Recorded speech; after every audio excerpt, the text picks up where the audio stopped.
All right. I was at this job last Wednesday, the day before Thanksgiving. We had a few slab leaks. We're on a slab, as you can tell, on the hot water line. And the customer decided to replace the cold water line as well. Now, we're not chopping up the floor, but we're just going to end up repiping this house.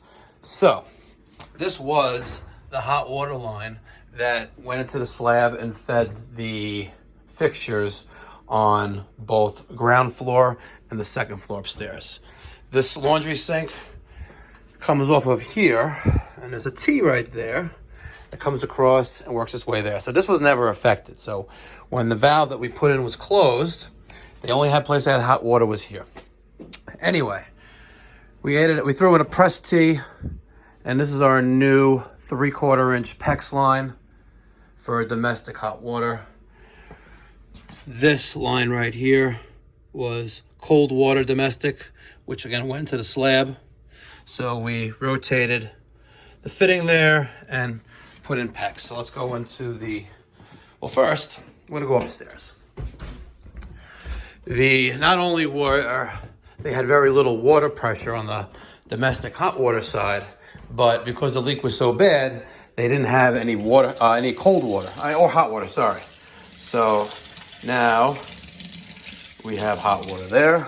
We have good pressure. It's not great, but it's good.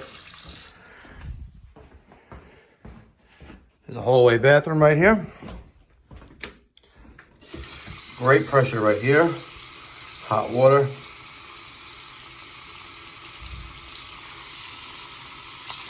And cold water. We check the tub. That's hot all the way. Cold. Put it back in the middle. Flush that again. There's a small little bathroom over here. Now this faucet does not have great pressure. Hardly anything, but cold is okay.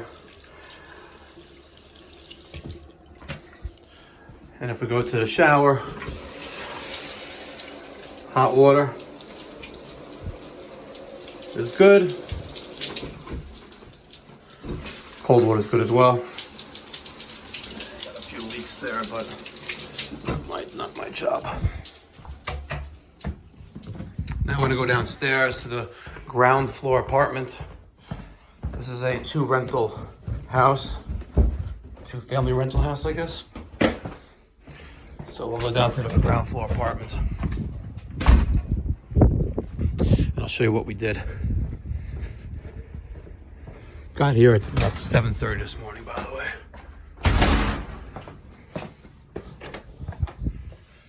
We had a leak on that dresser coupling right there off this meter bar, causing all this mold and mildew there. So we'll make the client aware of that. 3/4 domestic cold, up and around. Hot water domestic from the water heater across.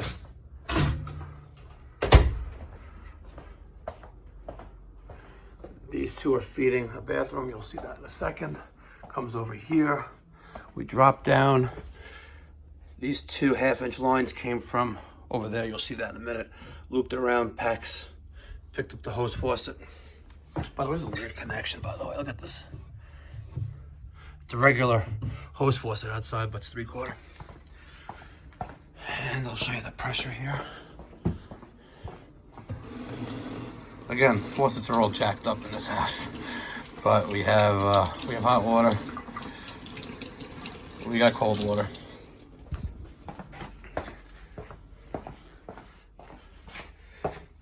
Now in this bedroom here,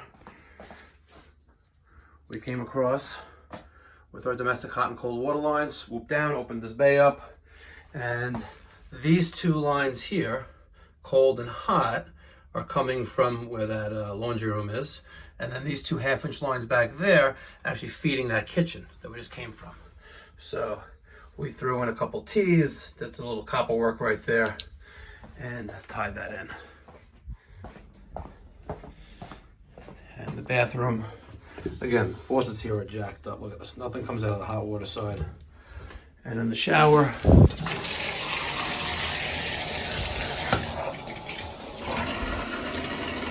we're good. Hot and cold. Everything here is jacked up. Just like these faucets. Look at this. Nothing. Shitty faucets.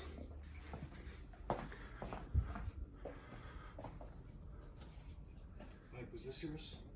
Yes.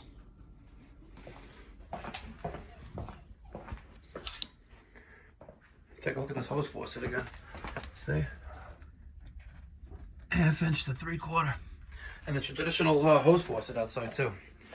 So this job here, instead of chopping open the slab and making repairs to 50, 60-year-old copper, we went the whole reroute method. The amount of drywall, spackling, and painting that they'll have to patch up is insignificant to the amount of time it would have took to chop open the floor and run new copper or replace it. But here you go. Hot and cold domestic water repipe. Job's done.